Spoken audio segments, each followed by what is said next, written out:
And that offense, they still got a lot of things to straighten out there. How could DeVonta Smith not get a catch? That's amazing. I mean, I was concerned about that all offseason. And how could Dallas Goedert, who, by the way, was open all day, he didn't. I don't even know.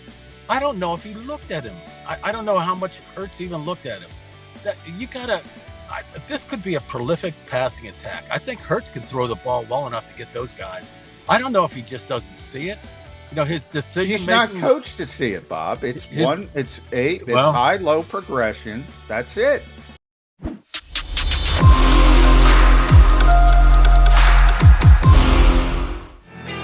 Johnny Mac, and we are joined by our first guest of the day from the Delco Times, Bob Grotz, who once again got the hammer up there, Bob. He's out and about on the road. You just never stop, do you, Grotz? Unlike the Philadelphia Eagles, you put the work in, don't you?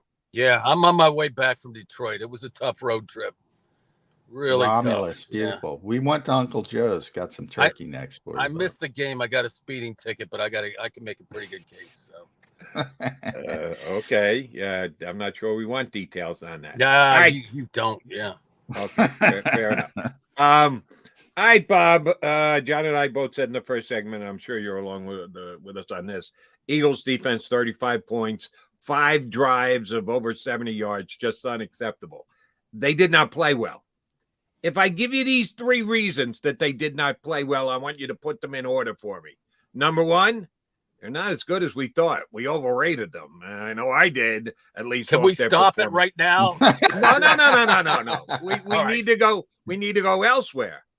Jonathan Gannon's scheme stinks, and it's ill-fitted for the team, or it's ill-fitted for the NFL, whatever. Or they just had a bad day. That it's one of those things, anybody on any day can have a bad day, and the Eagles just threw a clunker. Put those 3 things in order as to why the Philadelphia Eagles played as poorly as they did in week 1.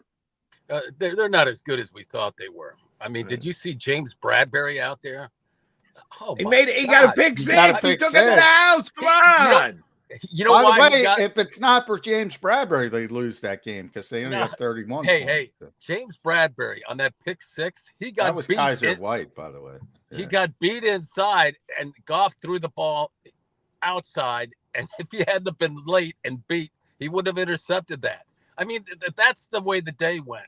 And I've never seen an Eagle I can't remember the last Eagles cornerback I saw that got targeted that much in the second half. If they had caught half the drops that they had there, Jody and John, that score would have been a lot different. I mean, he got beat like a drum in that second half. Yeah, I didn't think we were going Bradbury. I mean, he didn't play well. Oh, yeah. He didn't play well. He was awful. He missed the wide open field tackle. He was the only one who had a shot at DeAndre Swift on that 50-yard run. Yeah, that was bad. He was the only one. He was the only one who had a shot on that 7-yard touchdown run by Swift. He got blocked by Jonah Jackson.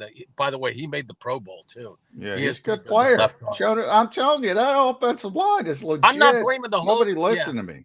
Right, I'm not blaming the whole thing on Bradbury, but that's a real problem, especially when you're playing Minnesota this week. And the defensive lineman, Fletcher Cox. Yeah, how do you get to Brad? That's my question, Bob. How do you get to Bradbury? It's fine. You can rip Bradbury. How do you get to Bradbury before Hargrave and Cox? Because they got abused. Hargrave looked he looked awful. He missed who did he miss? He missed somebody twice on the screen pass. It was Swift. Yeah, he missed him twice. He missed tackles twice on the same play. And Cox, I don't know if he's got anything left. I've thought this for a while, and I was really kind of surprised that they re-signed him. I don't know what that deal was, because I don't think he has much left. So I will say, if those 2 guys play like that all year long, the Eagles are in trouble. I don't think they will. I think, with Javon, you have the injury. He didn't even have a summer. He was out for the whole stinking thing with the toe injury. Showed up, he wasn't ready to play. And he's Fletcher, a lot younger. Yeah, with Fletcher, it's a little bit more concerning because he had a whole summer and he wasn't good. He's got good. high miles. The guy's got a lot of high, the mileage on him. So I think that's the big issue right there, right in the middle.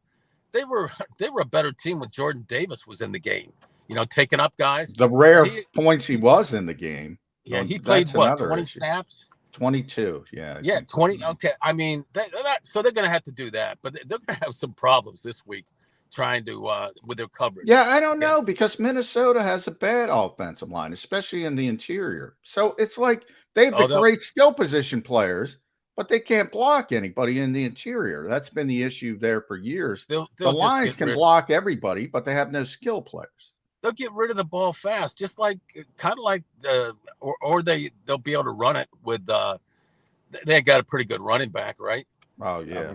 I mean that Dalvin Cook doesn't need a lot of offensive. You still need going. Yeah. So I see more 75-yard drives this week. I really do. I think this is going to be a real problem. Yeah, but Kirk Cousins likes to drop back 7 yards and throw it. He's not going to be two-step dropping. And they have Justin Jefferson, so you don't have to worry about 7. It might be 2 plays, 75 yards, because he might go for 50. And Thielen's healthy, right? Yeah, Thielen's healthy. Irv Smith is healthy. They got some. They're going to have some problems. It's a good thing that offense can score points. That's all I can say, because they're going to need them. All right, what's your level of concern? Oh, and by the way, I'd put Gannon third on that list, really. I don't think it was his scheme so much as the execution. The execution was ridiculous. Yeah, the tackling was awful. It was awful. And you know what? That tackling is what you get when you don't tackle during training camp and these joint practices. I mean, it looked like they were still doing that kind of exercise in the game, John. Yeah, that part of it's self-correcting too. That's like the first 2 games is the new preseason type of thing. But they can't be that bad tackling. If they are, Bradbury is. Bradbury has missed a lot of tackles. He's a guy that misses tackles, and he's a guy that offenses have always thrown the ball a lot at. So that rewatch the third and fourth quarters with him. It looked like he didn't even want to be in the game. I mean, he's like 5 steps behind. All right, but whoa. Hold on. You're just beating this poor guy into the ground. He didn't have a great game. It was unbelievable, Jody. You got him 9 feet under. Did Darius Slay not give up a couple of big plays too? That back shoulder. And who was the guy? No, that was Charks. DJ Chark, yeah. I've never heard of these guys. Saint Chark, the Eagles. Whatever. The Eagles, everybody, a lot of Eagles fans wanted Chark. I didn't agree with him, but he's okay. He had a couple of drops. Yeah, they dropped balls all day, and they still got within 3 points at the end. The Eagles got lucky. I got to defend Bradbury here a little bit. Not in run support. Defend that. Not in run support. Well, I'm looking at the numbers. He got targeted 6 times. They completed 1 pass against him. I mean, he's a corner. I think he got. That's a really targeted 6 times. I think it was more than that.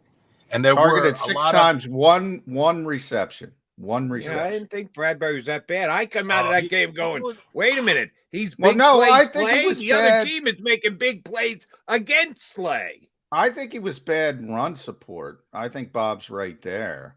But I don't think he was bad in coverage. Go back and watch the guys. He's not even within 3 or 4 steps of him in that second half. It was just, that's going to be. Wait, you'll see what I mean in this next game, because I don't see how he can turn that around that quickly. So, and the other thing is that the pass rush. The offensive line is completely non-existent. Yeah, but guys, man, and maybe I do have to move Gannon up a little bit, because you got to blitz for him. Seriously, at one point, I know everybody says it's the Lions. I know that. But how many tackle tandems, other than your own, are going to be better than Taylor Decker and Panay? But John, they went 3-14 last year with that same offensive line. With this Ragnar was out. No, Jody. Ragnar was out week 4. Decker was out early in the season. They didn't have those 2 guys for the majority of the season. It is not the same offensive line. Those guys weren't there for the Eagles game. Those guys weren't there for the majority of the season. Those guys are good players. At some point, people have to recognize the other team's playing too. And the other team, look, the Eagles had more talent. They ultimately outlasted the Lions. But the offensive line is stinking good, and you'll start this week. The Vikings have they have good tackles. They have a bad interior line. Their tackles aren't as good as the Lions, though. That might be the best duo of tackles the Eagles see all season. I'm not even joking. That might be it. That might be the best two tackle tandem they see all season. That's all they had. But that's all they had. It's like the defense was fast. They had a good game plan. The Eagles did. They did not do a good job of adjusting the entire game either.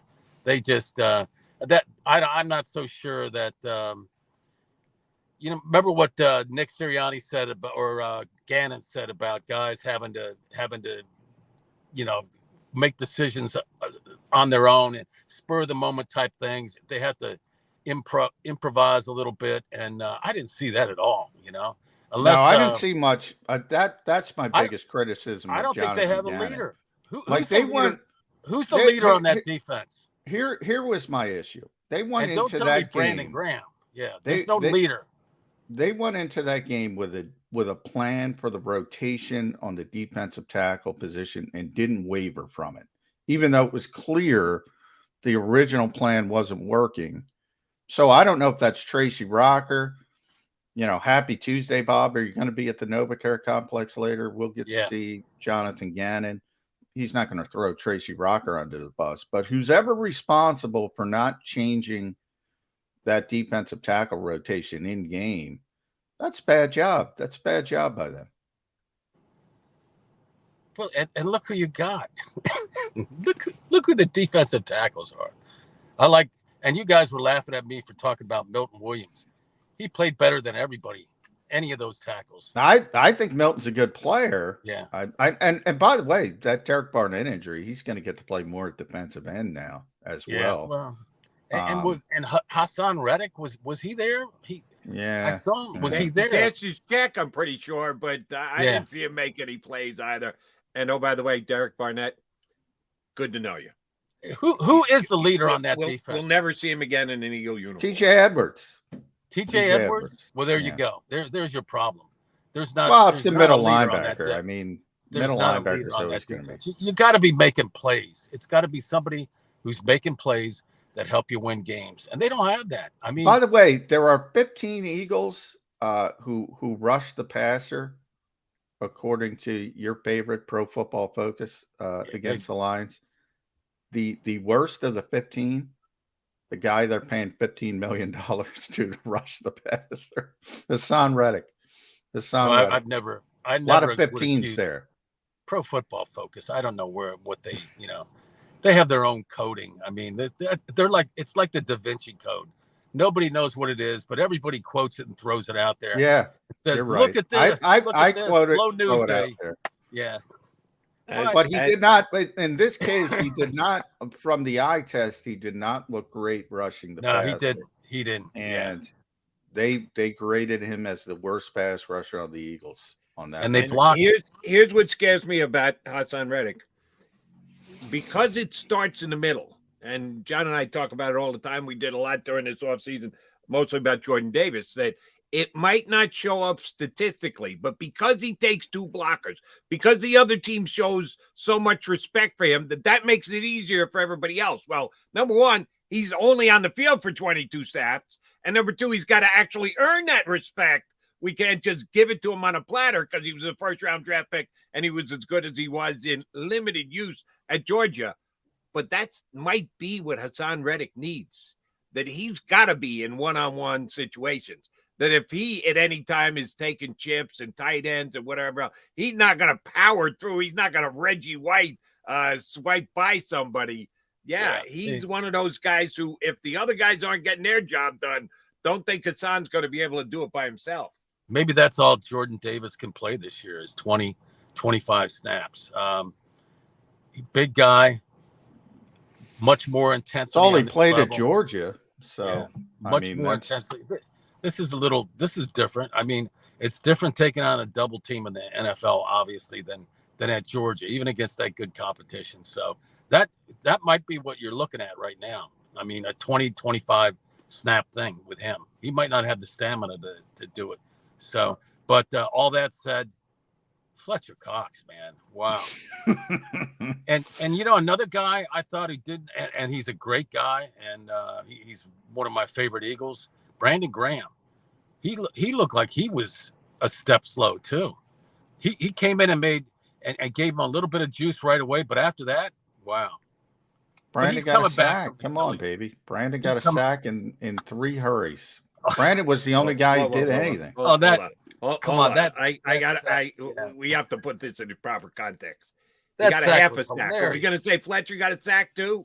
They each got a half a sack. Well, that was a bad snap. But that's why I can't. Exactly. But that was it. They wouldn't have gotten the sack. Yeah, but Jody, that's why I yell at you all off season that sacks are such an unless you look at every single sack and see what happened on that particular play, they can be so meaningless. And you saw a perfect example. That was a meaningless sack.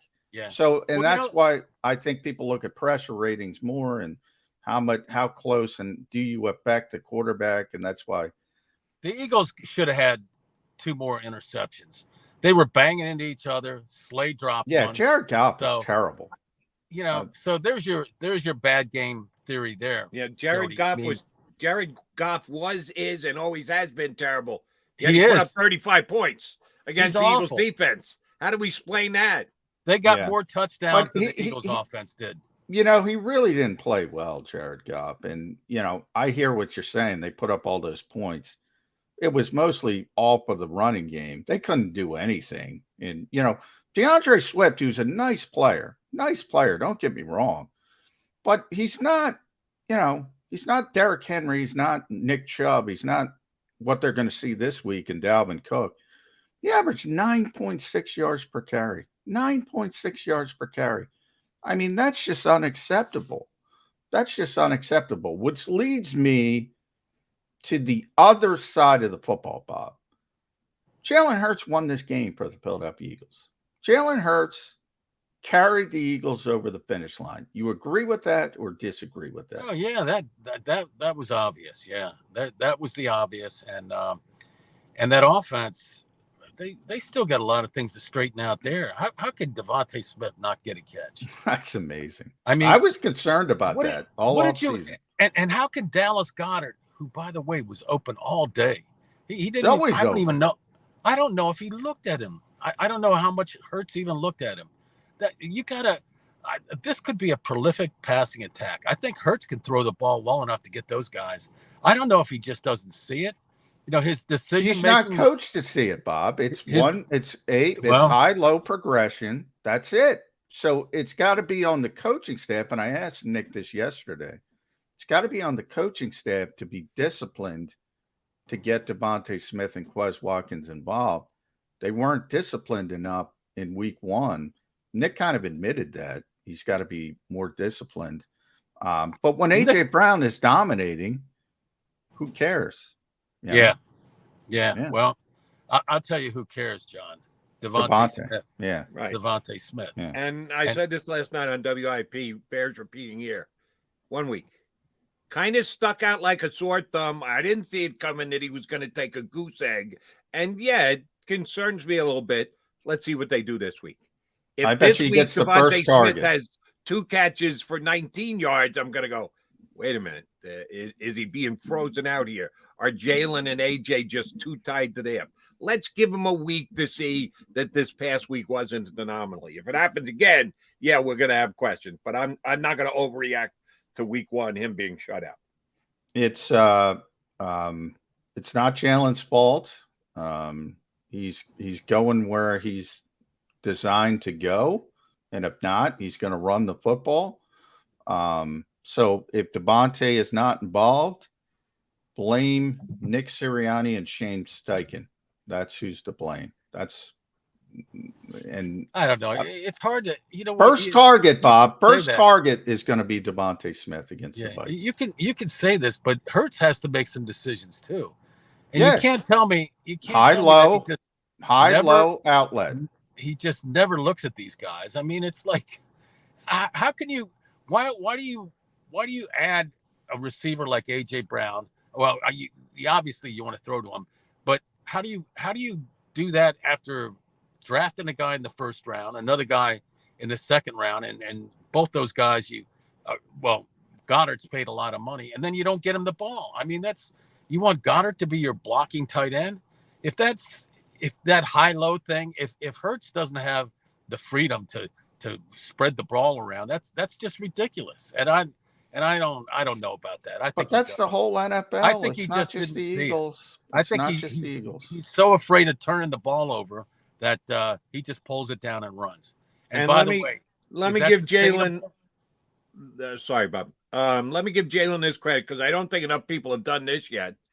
One of the major concerns we talk about here on Birds 365, all the other places as well. Make him go left. Make him go. I thought we were talking about a basketball game here as much as we were talking about Jalen Hurts. Make him go left. He can't throw when he's going left. He threw the ball left a lot over the and most of them to A.J. Brown, but he did well throwing to his left, and that was supposedly one of the concerns about him coming into the year. I can't say put it to rest, but he looked pretty good throwing to his left. I'm not as worried about that as I was. And throwing it in the middle of the field. I think the criticism is when he's moving to his left, he can't throw. Not that from the pocket he can't throw to his left. And the one time he got flush left, he just ran out of bounds. I think that's a positive sign. When he gets in trouble is when he tries to throw the football across his body in the middle of the field and those types of circumstances. So it's smart. Just live to play another down. That's positive. But the big story with Jalen, 17 carries, Bob. So you have all these people can't do that. Can't do that. Yeah, there we go. Bob Grotz, not sustainable. It isn't. Yeah. Did you see the shots that he took? I mean, he's so quick. By the way, and Sirianni was talking about that. I'm giving too many kudos to Nick, but I'm giving another kudos. He didn't complain. He didn't have one issue with officiating. All fans are going nuts. Look, if somebody commits before as a defender, before the quarterback starts to slide, it's not a penalty, no matter what you think. And Nick, to his credit, did not complain about the officiating. He said he had no issues with the way they called it. But here's my thing, the overriding. Why can't it work? Lamar does it. Josh Allen does it. Why can't it work? Why can't it work? Yeah, Lamar, not 17 times. Yeah. Well, yeah, Lamar, but that's not going to happen every week, Jody. They needed 17 to win this game. They're not going to need 17 every week. I don't know about that. They don't need it. They're not going to need it every week. Yeah. This was the anomaly. But if you think Jalen Hurts this week against the Vikings is only going to rush it 4 times, I think you're mistaken as well. If you would have told me he'd have to run 17 times against the Lions and win a game, I would have said you're crazy, you know. And I was thinking that this would be 44 to 8 this game. I mean, it was like with that firepower, you know, and the lack of firepower. That's the problem. Expectations. Yeah. The problem with expectations is they come with expectations. Look, you saw it last night on Monday Night Football. Seattle stinks. Seattle stinks. Seattle stinks. All of a sudden, week 1, the 12th man shows up.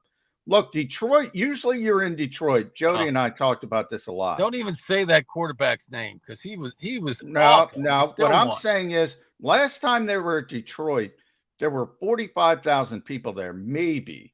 It was a mausoleum. Most of them were Eagles fans. That place was unbelievably loud. That if the Lions ever get good, that place is going to be very difficult to play in as a dome, and it's a small field, low ceiling. They couldn't hear, they couldn't communicate, they couldn't do anything, and they still scored 31 points. You got to give 7 to the defense, but I think that's an overall positive. In that type of environment to put up those numbers offensively, how is that not good? I see you smiling, Bob. I'm telling you, there were no Eagles fans there I couldn't believe it. Look at the resources. They should have put up 60. 31. Oh, God. Hey, this team still has there's some issues with, if you ask me, the leadership. I mean, Jalen Hurts is obviously the leader of that offense. Okay, who's the guy after that? Jason Kelsey. Right. No problem on There offense. you go. There you go. Yeah, no problem on maybe on defense. And then not that's offense. it. That's it. Yeah. Lane Johnson. Lane's a good player, but I don't know if I'd put that in. But definitely more leadership on the offense, right?